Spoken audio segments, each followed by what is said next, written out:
Growing your own sweet potatoes in the UK might sound impossible, but it all starts right here. Today, I'm going to show you exactly how I turned supermarket sweet potatoes into a massive batch of healthy plants, ready for the allotment. But first, what actually is a sweet potato? Despite the name, they are completely unrelated to regular potatoes. They aren't even in the same botanical family. While normal potatoes are nightshades, sweet potatoes belong to the morning glory family.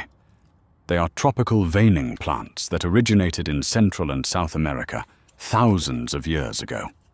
Because they are true tropical perennials, they absolutely crave intense heat and sun, which makes growing them in our cooler British climate a brilliant, fun challenge.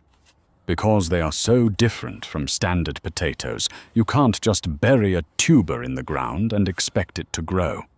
You have to grow them from cuttings, which are called slips. To start my batch, I picked up 5 sweet potatoes from my local market. To see what worked best, I tried 2 different methods. For the first 3, I nestled them into some Coco coir and kept them damp. For the other 2, I suspended them in glasses of water, with about half the potato sticking out. I kept both sets in a nice, warm place indoors. And look at this. About 3 weeks later, we got action. Green shoots, known as slips, started bursting out from both the water and the Coco coir sets. Both methods worked brilliantly. Once the slips grew nice and big, it was time to propagate them. I gently broke the slips off the main potato. Now, a top tip here. I removed a few of the lower leaves from the stem.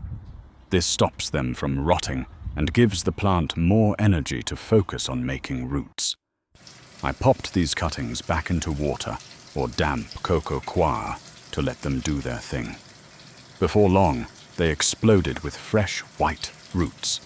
As soon as those roots appeared, they went straight into these small individual pots with some compost to beef up. They're going to stay in these pots for the next 2 weeks to build a really strong root system, and then they are heading straight out into the ground at my allotment. If you want to see exactly how I plant these out to get a massive harvest in our cool climate, make sure to hit that subscribe button right now so you don't miss the next video. See you then.